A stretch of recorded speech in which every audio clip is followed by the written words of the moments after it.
Hey everyone, welcome back to the channel.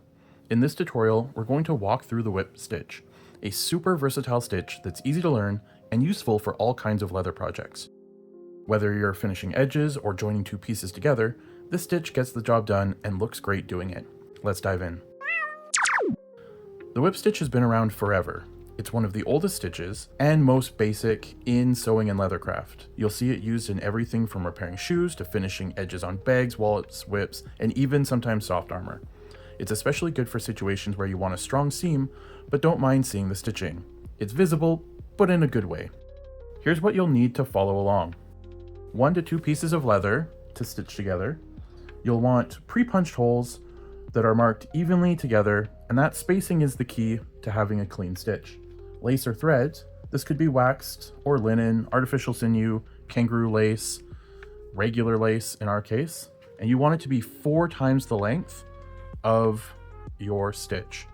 An easy way to measure this: 1, 2, 3, 4. We like to give a little bit because it's always easier to cut off more.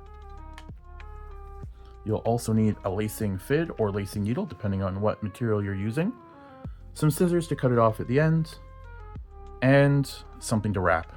You can also use beeswax, a ruler, or wing divider to keep your spacing consistent. Alright, now that we have all of our material, let's start. First, we're going to start by threading our needle, or whatever other material you're using to lace your project. We're going to thread the needle, and then have our needle come back through the material. This is good if you're using a waxed thread ribbon like myself here.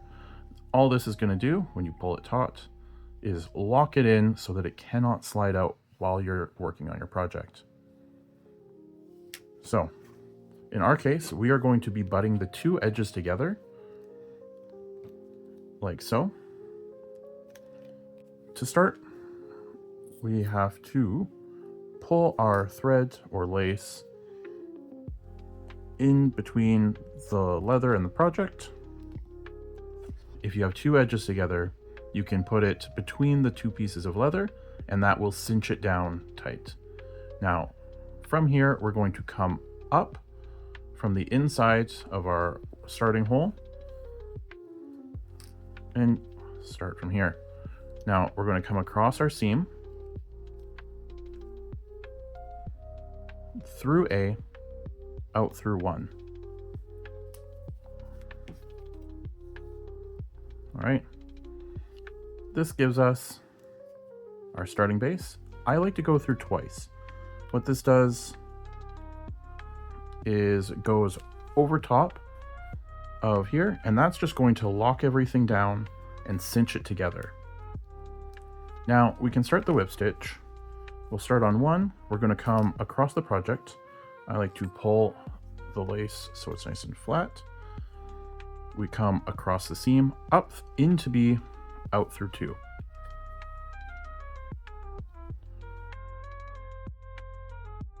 In through C, out through 3. And we're going to continue this all the way up to the last holes.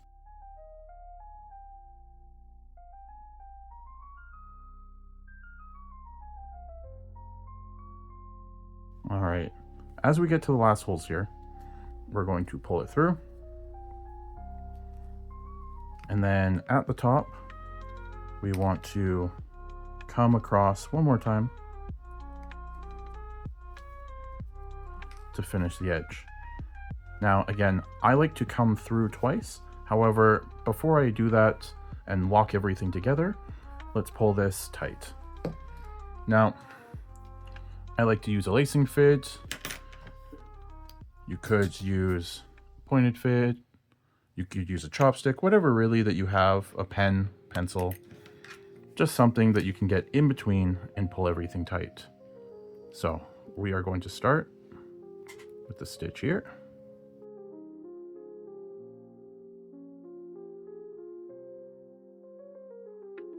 Pull it in tight.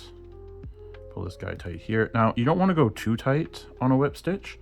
It'll cause the edges to bunch, but you want it to still be firm and consistent. This is also a point where you can work out any creases that might have come through on your thread.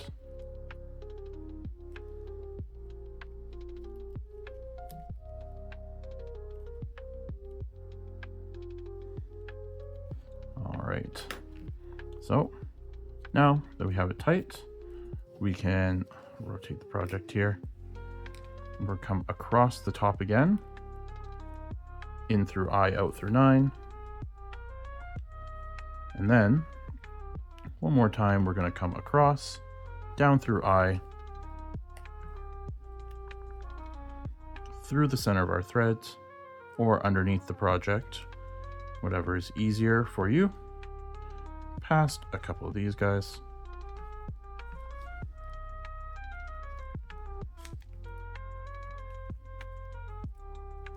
Right. You can pull it nice and tight. We'll take our shears, cut it off. From there, you can use your needle, push everything underneath, and there you have it, the basic whip stitch. Now, some things to note about the whip stitch. If you have your faces butted, but you don't have anything holding the leather in place, there is a tendency for the stitch to shift and offset. This is going to actually loosen all of your threading.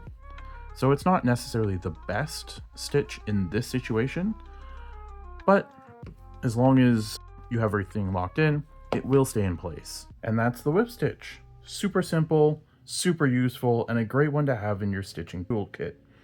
If you found this helpful, hit the like and subscribe button to see more of our lacing and leatherworking techniques. Up next, we'll be tackling the back whip, which takes things up a notch. We'll see you there.